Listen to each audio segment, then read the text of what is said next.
하나님 아버지, 매주일 드리는 아동부 예배를 통해 우리 아이들이 하나님을 경험하게 해주시고 하나님 말씀으로 살아가게 해주셔서 성경적 가치관을 가지고 가정과 학교에서 작은 예수로 살아가게 되기를 간절히 소망합니다. 또 우리 교사들에게 하나님의 크신 사랑을 부어주셔서 교사들이 그 사랑을 아이들에게 온전히 흘려보낼 수 있게 해주시고 교사들을 통하여 아이들이 주님의 사랑이 무엇인지 깨닫게 해주시옵소서. 예수님의 이름으로 기도드립니다. 아멘. 이 밤 나눌 하나님의 말씀은 예레미야 애가 3장 55절에서 66절까지의 말씀입니다. 몸이 불편하지 않으신 분들은 다 함께 일어나서 함께 봉독하도록 하겠습니다.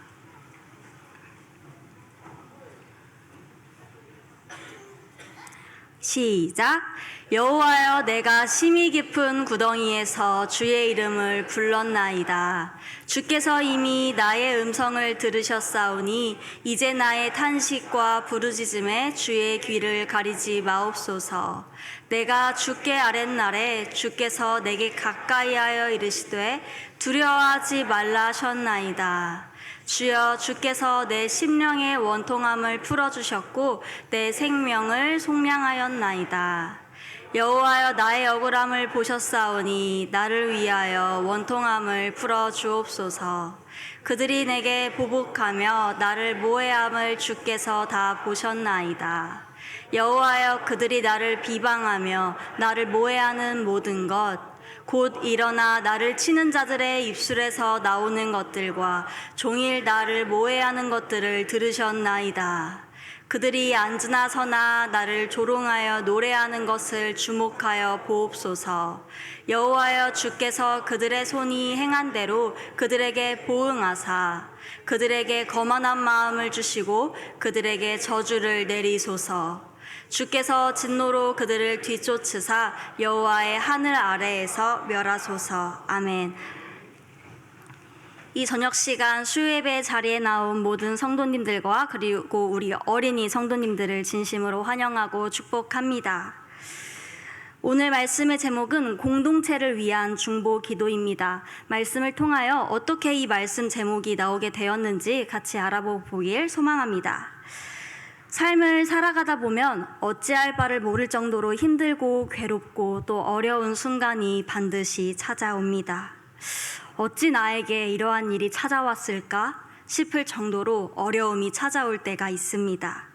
또 주변의 이야기를 듣거나 뉴스를 통해 감히 뭐라 말할 수 없는 그저 탄식만 나오는 이야기가 꾸준히 들려옵니다.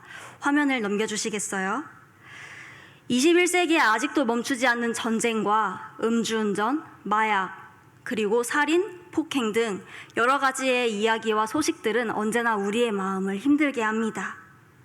지금 현대 사회는 과학기술 발달로 사람이 살기엔 너무나 편한 시대가 되었지만 살기만 편해졌지 사건, 사고는 끊임없이 일어나고 있고 이전보다 더 악한 일들이 정치, 경제, 사회, 문화 속에서 일어나고 있습니다.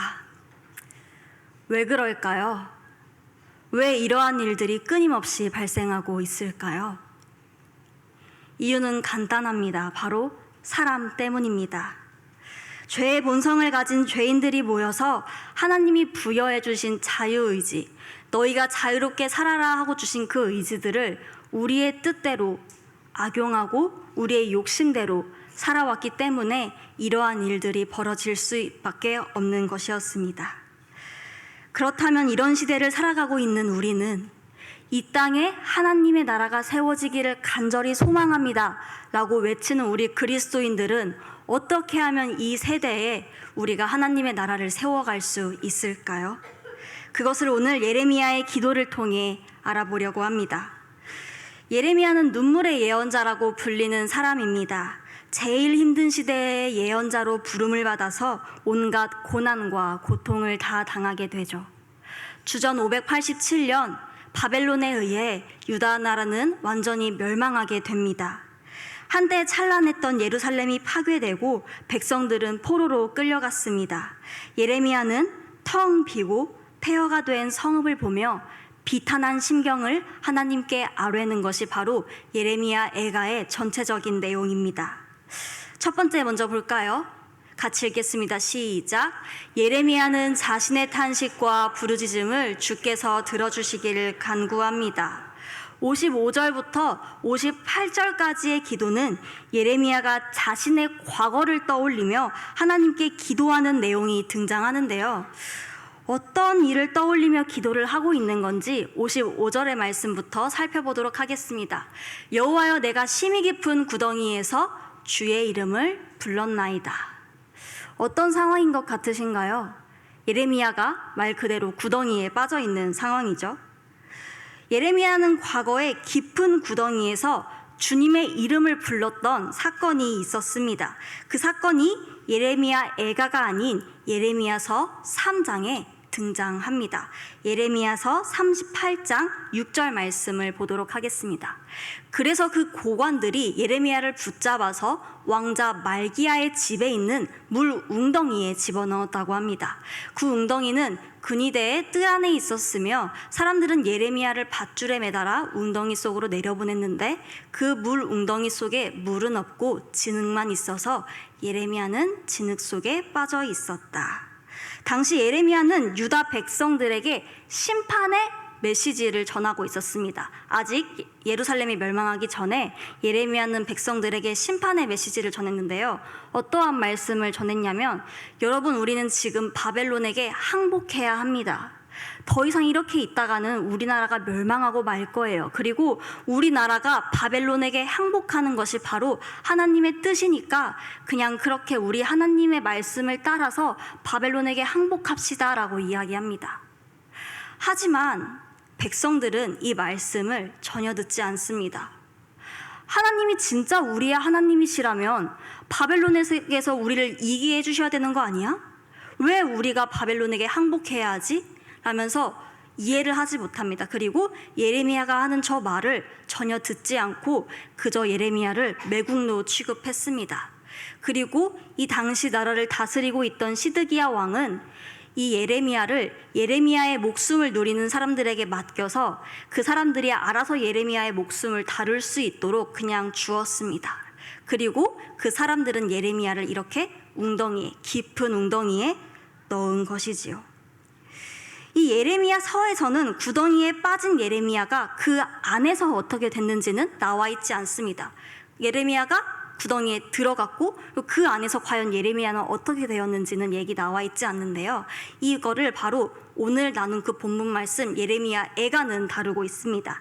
다시 예레미야 애가로 돌아와서 3장 56절 말씀을 보도록 하겠습니다. 살려주십시오. 못 들은 채 하지 마시고 건져주십시오 하고 울부짖을 때에. 구덩이에 빠져서 예레미야는 무엇을 했습니까? 울면서 하나님께 기도했습니다.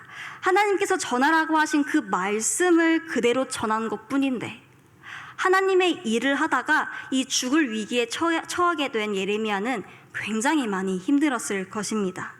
깊은 구덩이에서 아무것도 할 수 없었던 예레미야는 온전히 하나님께 의지했습니다.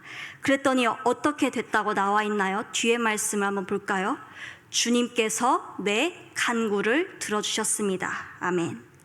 하나님은 간절히 부르짖는 자의 간구를 반드시 들어주시는 분이십니다. 이 사실을 믿으며 하나님께 간절히 간구하는 것을 포기하지 않는 성도님들 되시기를 기도드립니다. 과연 하나님은 예레미야의 간구를 그러면 어떻게 들어주셨을까요? 지금 말씀을 보면 주님께서 내 간구를 들어주셨다라고 나와 있는데 어떻게 들어주셨는지 57절 말씀을 보도록 하겠습니다. 내가 주께 아뢰날에 주께서 내게 가까이 하여 이르시되 두려워하지 말라 하셨나이다. 하나님은 우선 예레미야에게 두려워하지 마 라고 말씀하셨습니다. 깊은 구덩이에 빠져있는 그 현실은 여전하나 하나님께서는 먼저 말씀으로 가서 응답해 주셨습니다. 두려워하지 마 예레미야야. 성도님들께서도 깊은 구덩이에 빠진 것처럼 어렵고 힘든 상황에 하나님께 부르짖었더니 하나님이 말씀으로 응답해 주신 적이 있지 않으십니까? 그런데 말씀은 들어서 알겠는데 하나님께서 나에게 말씀을 주셔서 알겠는데 여전히 변하지 않는 상황, 그대로인 상황을 보면서 또 낙심하게 된 적이 있지는 않으십니까? 하나님은 우리의 상황과 환경을 당연히 바꾸어 주실 수 있는 분이십니다. 하지만 우리에게 말씀으로 먼저 응답을 주신 것은 우리가 하나님 말씀을 얼마나 믿고 신뢰하는지 그 믿음을 보시기도 합니다. 그리고 그 다음에 상황을 바꾸어 주시죠. 예레미야도 마찬가지였습니다. 깊은 구덩이에 있을 때 하나님의 음성, 두려워하지 마라는 이 말은 정말 한 줄기의 빛과 같은 말씀이었습니다. 아무것도 의지할 수 없는 상황에서 예레미야는 오직 하나님의 말씀만을 의지했고, 하나님을 의지하는 예레미야의 상황을 하나님은 바꾸어 주십니다. 그 구덩이 밖에서의 얘기는 또 어디서 볼 수 있겠습니까? 아까 읽었던 예레미야서에서 볼 수 있겠죠. 예레미야서 38장 10절에서 13절 말씀을 제가 읽고 마지막 13절 말씀만 같이 읽도록 하겠습니다. 왕이 구스 사람 에벤멜렉에게 명령하여 이르되 너는 여기서 30명을 데리고 가서 선지자 예레미야가 죽기 전에 그를 구덩이에서 끌어내라.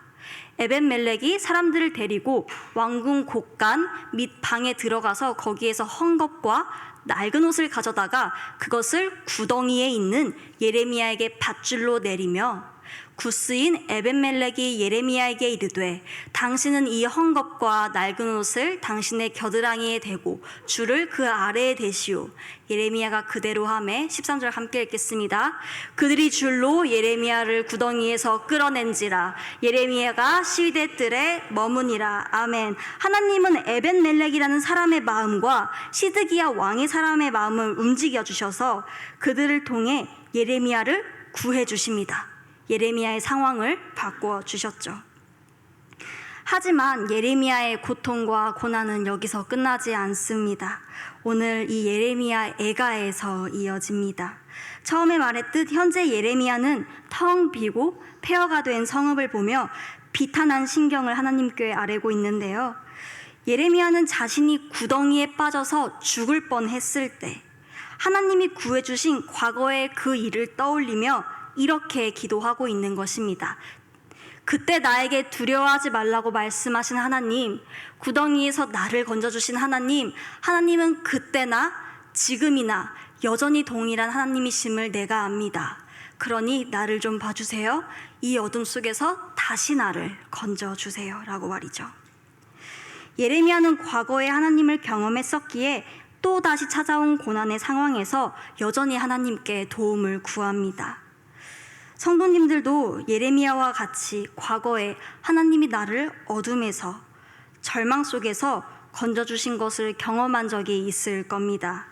너무나도 두렵고 힘든데 하나님이 말씀으로 인도해 주셔서 상황과 환경은 그대로이지만 내 마음을 바꿔주시고 평안이 찾아왔다든지 아니면 정말 상황과 환경을 바꾸어 주신 적이 있다든지 말입니다.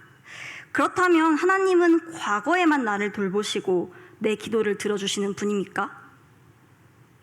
아니죠. 과거에 역사하신 하나님은 현재에도 동일하게 역사하십니다. 믿으십니까?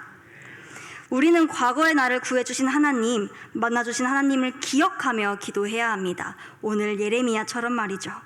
그렇다면 예레미야가 과거에는 깊은 구덩이에 빠져서 죽을 위기에 있던 거 알겠는데 지금은 무엇 때문에 이 과거 일을 상기시키면서 하나님께 간구하고 있는 걸까요?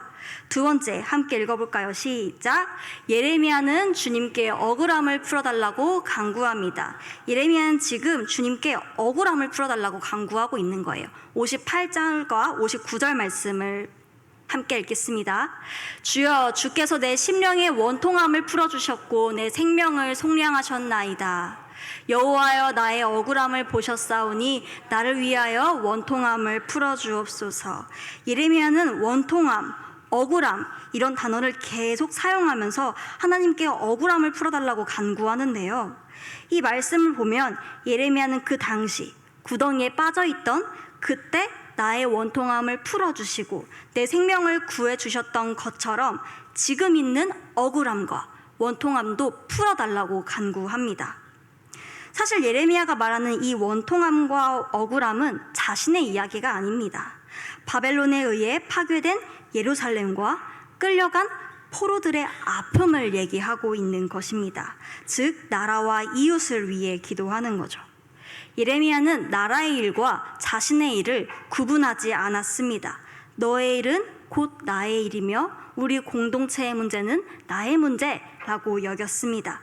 그래서 말씀을 보면 예레미야가 마치 자신을 위해서 기도하는 것처럼 보이지만 사실은 유다를 위해 중보기도 드리고 있는 것입니다. 우리 조금 길지만 60절부터 66절 말씀까지를 함께 보도록 할 텐데요. 여기서 나오는 그들이는 바벨론이고 내게는 유다입니다. 60절만 제가 읽고 61절부터는 같이 읽을게요. 바벨론이 유다에게 보복하며 유다를 모해함을 주께서 다 보셨나이다. 여호와여, 그들이 나를 비방하며 나를 모해하는 모든 것, 곧 일어나 나를 치는 자들의 입술에서 나오는 것들과 종일 나를 모해하는 것들을 들으셨나이다. 그들이 앉으나 서나 나를 조롱하여 노래하는 것을 주목하여 보옵소서. 여호와여, 주께서 그들의 손이 행한 대로 그들에게 보응하사 그들에게 거만한 마음을 주시고 그들에게 저주를 내리소서. 주께서 진노로 그들을 뒤쫓으사 여호와의 하늘 아래에서 멸하소서. 예레미야는 다 알고 계시고 보고 계시고 듣고 계시는 하나님께 우리가 겪고 있는 억울한 일들을 올바르게 판결해 달라고 기도합니다. 이 땅에 정의가 있기를 위해 기도합니다. 우리의 하나님은 어떤 하나님이십니까? 공의의 하나님, 정의의 하나님이십니다.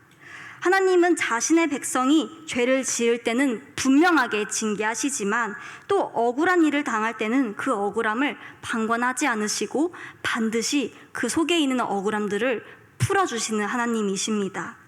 예레미야는 이런 하나님을 잘 알았던 사람입니다. 그래서 예레미야 애가 1장과 2장을 보면 유다가 지은 죄 때문에 이런 일들이 벌어진 것을 예레미야는 우선 인정하며 회개하고 이 3장에서는 백성들의 억울함을 그냥 내버려 두지 말라고 호소하고 있는 것입니다. 현재 우리가 살아가고 있는 시대도 억울한 일과 원통한 일은 분명히 있습니다. 굳이 멀리 보지 않아도 바로 내 옆에서 안타까운 일들이 발생하기도 하죠. 성도님들은 그럴 때 어떻게 반응하시나요? 하나님 도대체 계신 거야, 안 계신 거야? 하나님이 살아계신다면 저게 저 지경이 되도록 내버려 두지 않으셨겠지. 아, 이거 좀 이렇게 해주셔야 되는 거 아니야? 라고 반응하신 적은 없으신가요? 우리는 예레미야처럼 이웃의 아픔을 진짜 나의 아픔으로 여기고 나라의 안타까운 일들을 나의 일이라 생각하며 하나님께 간절히 간구해야 합니다. 그렇다면 여기서 한 가지 질문을 해볼 수가 있죠. 우리가 그렇게 기도할 때 하나님은 진짜 우리의 기도를 들어주시는 분일까요? 진짜 원통함을 풀어주시는 하나님이시냐는 거예요. 우리가 기도한다고 해서 뭐 달라질까요? 누가복음 18장에서 예수님은 분명히 하나님은 우리의 원통함을 풀어주신다고 말씀하셨습니다. 예수님은 우리가 낙심할까봐 이 말씀을 주셨다고 하는데요. 이 비유로 말씀하신 말씀을 잘 살펴보도록 하겠습니다. 예수님께서 그들에게, 제자들에게 항상 기도하고 낙심하지 말아야 할 것을 비유로 말씀하여 예수님은 우리가 낙심하지 말고 늘 기도해야 된다는 뜻으로 어떤 비유를 한 가지 들어서 설명하십니다. 이르시되 어떤 도시에 하나님을 두려워하지 않고 사람을 무시하는 한 재판장이 있었는데 그 도시에 한 과부가 있어 자주 그에게 가서 내 원수에 대한 나의 원한을 풀어주소서 하되 그가 얼마 동안 듣지 아니하다가 후에 속으로 생각하되 내가 하나님을 두려워하지 않고 사람을 무시하나 이 과부가 나를 번거롭게 하니 내가 그 원한을 풀어주리라. 그렇지 않으면 늘 와서 나를 괴롭게 하리라 하였느니라. 이 비유의 내용을 쉽게 풀이하자면 이렇습니다. 어떤 마을에 하나님도 두려워하지 않고 사람을 무시하는 재판장이 있었다고 합니다. 또 동시에 한 과부가 있었습니다. 그런데 그 과부는 재판장을 날마다 찾아가서 이렇게 말했다는 것입니다. 재판장님, 제 억울함 좀 들어주세요. 제 억울함 좀 풀어주세요. 저의 원통함 좀 풀어주세요 라고 말이죠. 그런데 그 재판장은 아까도 말했듯이 하나님도 두려워하지 않고 사람을 존중하지 않는 그냥 아예 그런 거에 관심이 없는 사람이었기 때문에 과부의 말을 듣는 둥 마는 둥 했습니다. 그러다가 어느 날 재판장이 혼자 이렇게 앉아있다가 번뜩 생각이 났는데 아, 내일 과부가 또 나에게 와서 억울함을 풀어달라고 하겠지?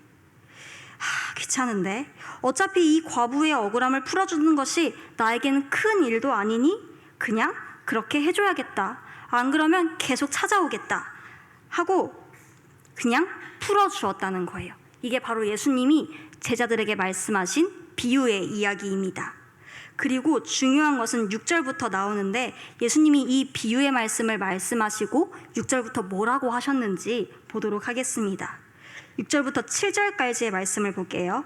주께서 또 이르시되 불의한 재판장이 말한 것을 들으라. 하물며 하나님께서는 그 밤낮 부르짖는 택하신 자들의 원한을 풀어주지 아니하시겠느냐? 그들에게 오래 참으시겠느냐? 여기에 어떤 단어가 나옵니까? 하물며 라는 단어가 나옵니다. 하나님을 두려워하지 않고 사람한테 관심 없고 사람을 무시하는 재판장도 과부가 계속 간청하면 그 간청에 귀를 기울이시는데 하물며 하나님께서 밤낮 부르짖는 백성들의 원한을 풀어주지 않겠니? 그거를 오랫동안 내버려 두시겠니? 라고 하십니다. 이어서 뭐라고 말씀하시는지 볼까요? 8절입니다. 내가 너희에게 이르노니 속히 그 원한을 풀어주시리라. 아멘. 하나님께서는 속히 그 원한을 풀어주신다고 말씀하십니다. 근데 예수님이 이 말씀을 하시면서 뒤에 또 하신 말씀이 뭐냐면 그러나 인자가 올 때에 세상에서 믿음을 보겠느냐 하시니라. 이게 세번역으로 풀이하자면 인자가 올 때에 세상에서 믿음을 찾아볼 수 있겠니? 라고 하는 겁니다. 더 쉽게 얘기하자면 예수님이 이 땅에 오셨을 때 믿음을 가진 사람이 적고 때문에 억울함을 풀어달라고 기도하는 자가 적다고 말씀하십니다. 분명 예수님은 재판장과 과부의 이야기로 비유를 들면서까지 하나님은 너희의 간구를 들으시고 억울함을 풀어주시는 분이라고 말씀하셨는데 이 말씀을 믿지 않고 기도하는 자가 없어서 1절에서 말씀하셨던 것처럼 낙심하는 자가 생긴다는 겁니다. 하나님이 살아계신가? 아니 살아계시는데 이 세상은 왜 이렇게 악하고 문제가 많을까? 왜 자꾸 착하고 좋은 사람에게 힘든 일만 생기고 전쟁은 끊이지 않을까? 세상에서 일어나는 온갖 악한 일들을 보면 낙심이 되지 않으십니까? 그래서 예수님은 항상 기도하라고 말씀하신 겁니다. 7절 말씀, 택하신 자들의 원한을 풀어주신다고 분명히 예수님은 말씀하셨습니다. 택하신 자들의 기도를 듣고 그 원한을 풀어줄 테니 제발 기도하라고 말씀하셨습니다. 여러분은 나 자신이 하나님이 택하신 하나님의 백성이라는 그 사실을 믿으십니까? 지난주 금요일 대전 동지방 연합부흥회를 위한 기도회를 여기서 했습니다. 그때 우리는 모두 나라와 지역과 교회와 이 동지방을 위해서 기도했습니다. 저는 공동체를 위한 기도를 다 하고 이제 개인 기도 제목을 가지고 기도해야겠다 싶어서 기도를 하기 시작했는데요. 이 수요 저녁 예배 설교를 두고 하나님께 기도했습니다. 전하고 싶은 말씀이 제 안에는 많았고 근데 이 마음들이 자꾸 이렇게 막 얽히고 설켜서 어떤 말씀을 어떻게 전해야 할지 모르겠어서 하나님께 이렇게 기도했습니다. 하나님, 제가 수요 예배 시간에 성도님들께 어떤 말씀 전하기를 원하십니까? 제가 진짜 하나님께서 하고픈 말씀만을 전하기를 원합니다.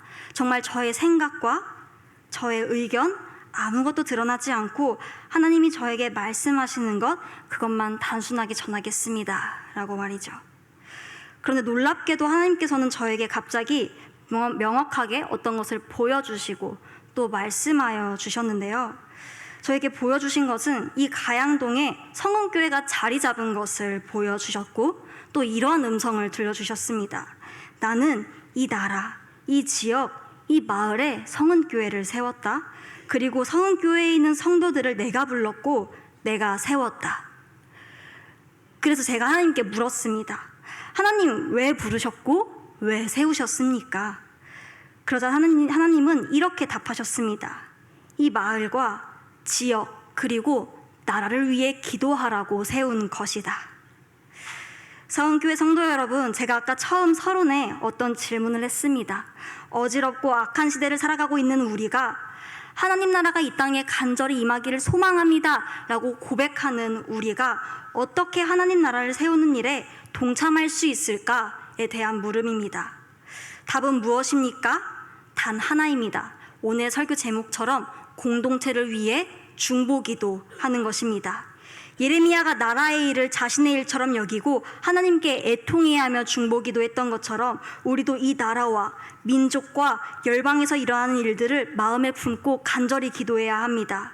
예레미야가 자신이 만났던 하나님, 구덩이에 빠졌을 때 건져주신 그 하나님을 기억하면서 그 하나님이 우리나라도 구해주시리라는 믿음을 가지고 기도했던 것처럼 우리도 내가 만난 하나님이 저 사람을 만나주실 거라는 믿음을 가지고 또 나의 상황을 바꿔주신 하나님이 이 지역과 나라를 바꿔주실 거라는 믿음을 가지고 중보기도해야 합니다. 우리 이 문장 같이 읽어보도록 할까요? 시작. 중보기도는 하나님이 우리에게 친히 나누어 주신 사역입니다. 인간이 주님의 일에 동참할 수 있게 해주신 사역이 바로 중보기도입니다. 이 말처럼 정말 중보기도는 하나님이 우리에게 친히 나누어 주신 사역인 것입니다. 우리가 유일하게 주님의 일에 동참할 수 있는 가장 근본적인 것은 바로 중보기도입니다.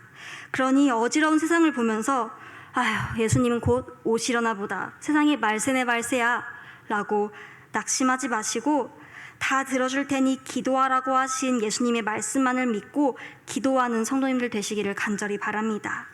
그리하여서 하나님이 가양동에 성은교회를 세우시고 또 이 성은교회에 우리를 성도로 부르신 목적을 우리가 해나갈 때 하나님이 진정 기뻐하시고 또 하나님의 나라가 세워질 것입니다. 이것을 소망하며 주변과 이웃을 위해 기도하는 성도님들 되시기를, 또 동네를 거닐면서 보이는 모든 것들을 위해 기도하는 성도님들 되시기를 주님의 이름으로 기도드립니다. 함께 기도합니다. 기도합시다. 마음 모아 함께 기도입니다. 먼저 삶으로는 깊은 구덩이에 빠져서 소망을 갖기 어려울 때 더욱 주님께 부르짖는 믿음을 달라고 같이 기도하고요. 공동체를 위해 기도할 때는 우리의 억울한 상황을 외면하지 마시고 악한 권세로부터 지켜주시기를 기도합시다. 또 특별히 오늘 다음 세대 아이들이 이 자리에 나와 있는데요. 지금 우리 사회가 다음 세대 아이들이 살아가기에 마냥 좋은 세상은 아닙니다. SNS를 통해서든 또 주변 사람을 통해서든 범죄에 쉽게 노출될 수밖에 없는 시대입니다. 이 시간 우리 아이들의 미래를 위해서 어른들이 반드시 꼭 함께 기도해 주시기를 바랍니다. 또 나라와 국가와 열방을 위해 주변에 생각나는 이웃이 있다면 그 이웃을 위해 함께 송성으로 기도합시다. 기도하겠습니다. 사랑의 하나님 감사합니다. 이 시간 아버지, 우리가 함께 나와서 기도할 수 있는 은혜를 허락하여 주심에 감사드립니다. 하나님께서 아버지 우리를 이 자리에 성은교회 성도를 부르셨고 또 이 자리에 성은교회를 세우셨으니 주님, 우리가 그 뜻하신 말을 해나가며 나아갈 수 있길 소망합니다. 사랑의 하나님, 우리가 그 주님을 믿고 나아갈 수 있길 소망합니다. 아버지, 나의 하나님이 저 사람을 만나주시고 아버지 믿으면서 나아갈 수 있게 해주시옵고 또 반드시 하나님께서는 구할 때에 들어주신다고 하신 것과 또 아버지 우리가 기도할 때에 우리가 반드시 하나님께 나아올 곳 아버지 믿으며 나아가고 하셨던 것처럼 정말 주님의 그 뜻과 아버지 힘과 말씀을 따라서 나아갈 수 있게 하여 주시옵소서. 아버지, 우리 성도님들이 깊은 구덩이에 빠져서 소망을 갖기 어려울 때 더욱 주님께 부르짖는 믿음을 주어 주시옵소서. 또 아버지 우리의 억울한 상황을 외면하지 마시고 악한 권세로부터 지켜주시옵소서. 아버지, 특별히 오늘 다음 세대 아이들이 이 자리에 나와 있습니다. 지금 우리가 정말 다음 세대 아이들이 살아가기에 정말 마냥 좋지만 않은 시대입니다. SNS를 통해서는 아버지 정말 범죄에 들어가기 쉬운 환경에 놓여 있습니다. 아버지, 우리 아이들의 미래를 주님께서 지켜주시옵고 아버지 그것을 위해서 정말 어른들이 힘써 기도할 수 있게 해주시옵소서. 사랑의 하나님, 정말 주님께서 우리를 불러주신 그 기도의 뜻을 따라서 나아갈 수 있길 소망합니다. 하나님 부여주신 그 중보기도의 사역을 우리가 잘 감당할 수 있게 해주시옵고 정말 주님, 나의 아픔인 것처럼 우리 이웃의 아픔을 두고 기도하게 해주시옵고 나의 슬픔인 것처럼 우리 이웃의 슬픔을 두고 기도하며 나아갈 수 있도록 하나님께서 인도하여 주시옵소서. 우리나라와 국가와 열방의 주님 곳곳에 어려운 일들과 힘든 일들과 애통의 한자리 너무나 많습니다. 주님께서 아버지 그자들의 아픔을 주님께서 알아주시옵고 원통함을 풀어주셔서 아버지 그들이 정말 진정으로 주님 안에서 평안을 찾을 수 있게 도와주시옵고 상황과 환경이 회복될 수 있게 도와주시옵소서. 아버지 또한 이것을 위해서 기도를 쉬지 않고 멈추지 않는 이 나라와 이 땅과 이 민족이 될 수 있도록 인도하여 주시옵소서.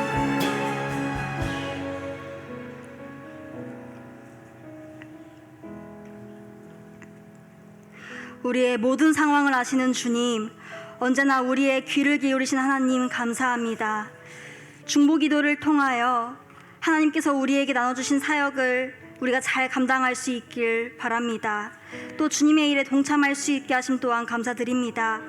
하나님이 주신 이 귀한 사역을 온 성도들이 잘 감당할 수 있게 해주시고 자신의 일과 이웃의 일을 동일하게 여기며 기도에 힘쓸 수 있게 하나님 아버지의 마음을 부어 주옵소서. 시대가 많이 악합니다. 예레미야가 나라를 위해 기도할 때 눈물이 마르지 않았던 것처럼 우리 또한 이 시대를 위해 기도할 때 우리의 눈에 눈물이 마르지 않게 하소서.